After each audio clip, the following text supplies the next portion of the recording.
సిద్ధం సిద్ధం అని చావు కొడుతున్న వైఎస్ జగన్కి 2024 ఎన్నికలకి నీకు యుద్ధం ఇస్తాం. యువతరానికి ఏ సంపద విడిచిపెట్టాం? యుద్ధము, రక్తము, కన్నీరు తప్ప, గాయాలు, బాధలు, వేదనలు తప్ప, కలలు కలలు కలలు తప్ప, పిరికితనం, మోసం తప్ప. ఈ 5 ఏళ్ల పాలనలో యువతని మోసం చేశాడు, రైతుల్ని మోసం చేశాడు, మహిళల్ని మోసం చేశాడు, గవర్నమెంట్ ఉద్యోగుల్ని మోసం చేశాడు, అంగన్వాడీ కార్యకర్తలను మోసం చేశాడు. అందరినీ మోసం చేసిన వ్యక్తి. ఈ వ్యక్తికి సమాధానం చెప్పాల్సిన సమయం. తెలుగుదేశం, జనసేన ఈ రోజున తాడేపల్లి గూడెంలో ఈ జెండా సభకి విచ్చేసిన ఆంధ్రప్రదేశ్ రాష్ట్ర నలుమూలల నుంచి వచ్చిన అభిమానులకి, తెలుగుదేశం తమ్ముళ్ళకి, తెలుగు మహిళలకి, మబ్బుల్లో పరిగెత్తే పిడుగుల్లాంటి జన సైనికులకి, వీర మహిళలకి, వేదిక పైన ఉన్న తెలుగుదేశం సీనియర్ నాయకులకి, పెద్దలకి, తెలుగుదేశం మహిళా నాయకురాళ్ళకి 4 దశాబ్దాల సుదీర్ఘ అనుభవం, ఆటుపోట్లు తట్టుకొని నాకే ఉత్సాహం వచ్చేలా, నన్నే ఉరకలు పెట్టించేలా రాజకీయ ఉద్దండలు శ్రీ నారా చంద్రబాబు నాయుడు గారికి నా హృదయపూర్వక నమస్కారాలు. సోదరులు ఒక సునామీ బాలయ్య గారికి నా హృదయపూర్వక నమస్కారాలు. వేదిక పైన జనసేన నాయకులకి, ప్రతి ఒక్కరికి నా హృదయపూర్వక నమస్కారాలు. సముద్రం ఒకటి కాళ్ళ దగ్గర కూర్చొని మొరగదు, తుఫాను గొంతు చిత్తం అనడం ఎరగదు, పర్వతం ఎవరికి వంగి సలాం చెయ్యదు. గొంతెత్తితే ఒక దేశపు జెండాకున్నంత పొగరుంది.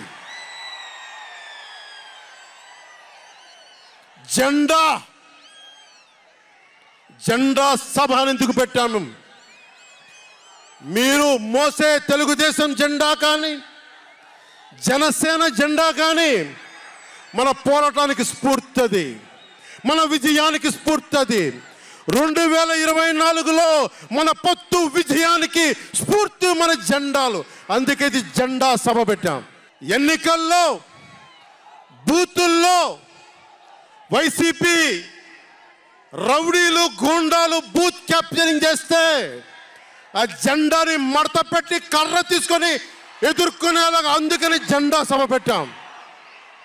వైసీపీ పాలనలో జగన్ కళ్ళ ప్రకారం అభివృద్ధికి ఒక మచ్చు తునక, ఒక చక్కటి గీటురాయి.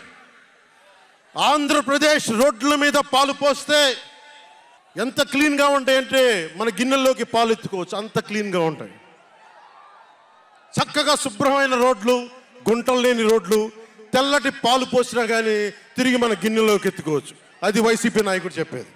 స్కూల్ ఫినిష్ చేయగానే, కాలేజీలు పూర్తవగానే అమెరికా నుంచి, ఇంగ్లాండ్ నుంచి, విదేశాల నుంచి పరిగెత్తుకుంటాకొచ్చి మన విద్యార్థులను తీసుకెళ్ళిపోతున్నారు వైసీపీ పాలనలో. అంత గొప్పగా ఉంది. ఉద్యోగాలు ఏ మూలకెళ్ళినా కిళ్ళీ కొట్లను, బడ్డీ కొట్లను విరివిగా దొరికేస్తున్నాయి.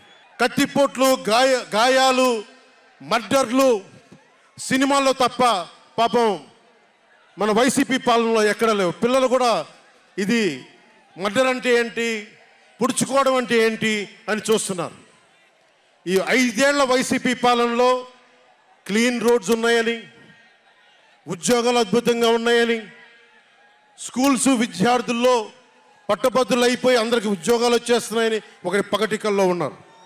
రోడ్ల మీద వెళ్ళాలంటే రోజులు అయిపోతూ ఉన్నాయి.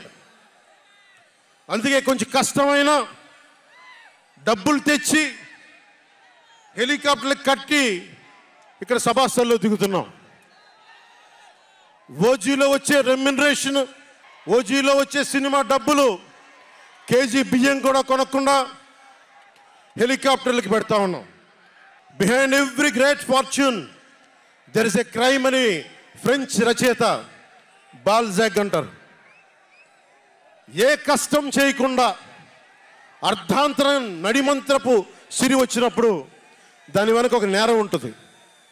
ఇది సూక్తి యొక్క సారాంశం. క్లాస్ వార్ అని చెప్పే జగన్ 5 కోట్ల మంది ప్రజల రాష్ట్రాన్ని 5 మందికి తాకట్టు పెట్టాడు. వైఎస్ జగన్ రెడ్డి, పెద్దిరెడ్డి రామచంద్రారెడ్డి, సజ్జల రామకృష్ణారెడ్డి, మిథున్ రెడ్డి, వైవి సుబ్బారెడ్డి, మిగతా అందరిని కలుపుకొని వీరు 5 మంది కోసం 5 కోట్ల మంది ప్రజలు ఈరోజు మనం తిప్పలు పడతా ఉన్నాం, కష్టాలు పడతా ఉన్నాం. ఉద్యోగాలు లేకుండా యువత రోడ్ల మీదకి వచ్చినారు ఈ రోజున. ఇది మారాలి. ఏదైనా మాట్లాడదామంటే గుండాలతో బెదిరింపులు, రవిడీలతో దాడులు. ఇదే చెప్తా ఉన్నాను జన సైనికులకు కూడా, మబ్బుల్లో పరిగెత్తే పిడుగులు లాంటి మన జన సైనికులకు చెప్తున్నా, వైసీపీ గుండాయిజాన్ని చూసి భయపడకండి. మనం ఉన్నాం. ఉద్దండుడైన రాజకీయ నేత శ్రీ నారా చంద్రబాబు నాయుడు గారు ఉన్నారు. మనం ఉన్నాం. ఈరోజు చెప్తా ఉన్నా, వచ్చే 45 రోజుల ఎన్నికల్లో వైసీపీ గూండాలకి, వైసీపీ క్రిమినల్స్కి ఈ జెండా సభ నుంచి హెచ్చరిస్తున్నా, మీరు మా సభల మీద కానీ, మా నాయకుల మీద కానీ, తెలుగు తమ్ముళ్ళ మీద కానీ, జనసేన సైనికుల మీద కానీ, వీర మహిళల మీద కానీ, తెలుగు మహిళల మీద కానీ, సామాన్య ప్రజల మీద కానీ వైసీపీ గుండాలు దాడి చేస్తే, భయపడితే, బెదిరిస్తే నేను ఈ రోజున మీకు మాటిస్తున్నాను, వైసీపీ గుండాలకి మక్కెలు ఇరగ్గొట్టి మడత మంచంలో పెడతాం, మర్చిపోకండి. 5 మంది ఏ ఊళ్ళైనా సరే, ఉత్తరాంధ్రకి వెళ్ళు, పశ్చిమ గోదావరికి వెళ్ళు, తూర్పు గోదావరికి వెళ్ళు, రాయలసీమలోని అనంతపురం, కర్నూలు, ఏ జిల్లాకైనా వెళ్ళు, ఈ 5 మంది పంచాయతీలు చేస్తూ ఉన్నారు. ఈ 5 మంది.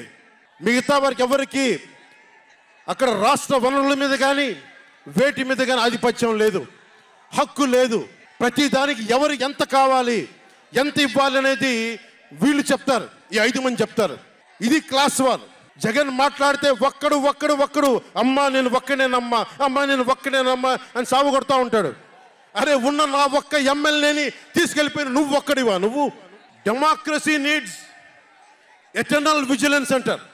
ప్రజాస్వామ్యాన్ని కాపాడుకోవడానికి నిరంతర పహారా ఉండాలి. 2014 పార్టీ పెట్టినప్పటి నుంచి ఈ రోజు దాకా నేను చేస్తుంది ప్రజాస్వామ్యాన్ని కాపాడే ప్రయత్నాలే. అందుకని నేను తీసుకునే కొన్ని నిర్ణయాలు పార్టీ పరంగా ఉండవు, వ్యక్తిపరంగా ఉండవు, రాష్ట్ర ప్రయోజనాలకు ఉంటాయి, దేశ ప్రయోజనాలకు ఉంటాయి. అంతేకాని ఏ రోజున కూడా వ్యక్తి ప్రయోజనాలను ఆశించి నేను ఎప్పుడు రాజకీయం చేయాల. ప్రజాస్వామ్యాన్ని కాపాడటానికి రాజకీయం చేశాం, ప్రజాస్వామ్యాన్ని కాపాడటానికి పొత్తులు పెట్టుకున్నాం. డెమోక్రసీలో ఎప్పుడు కూడా ఒక డిసెంట్ ఉంటుంది, ఒక వ్యతిరేకత ఉంటుంది. కోఆపరేషన్ అండ్ కన్ఫ్రాంటేషన్, సహకారం, సంఘర్షణ 2 పక్కన ఉంటాయి. సంఘర్షించాల్సిన పరిస్థితులు ఉంటాయి, సహకారం ఇవ్వాల్సిన పరిస్థితులు ఉంటాయి. ఇప్పుడు 2024కి సహకారం ఇవ్వాల్సిన పరిస్థితి. మనం సహకరిస్తుంటేనే, తెలుగుదేశం జనసేన సహకరించుకుంటేనే 5 కోట్ల మంది ప్రజల మనోభావాలు, వారి భవిష్యత్తు బంగారంలో ఉంటుంది. మనలో మనం కలహించుకుంటే మళ్ళీ ఈ దుర్మార్గుడు, దాష్టికుడు అయిన జగన్ మళ్ళీ వచ్చి ప్రజల్ని కంటకంగా మారతాడని చెప్పి తగ్గించుకొని మరి ప్రజల్ని గెలిపించడానికి మరి ఈ రోజున జనసేన నడుం కట్టింది.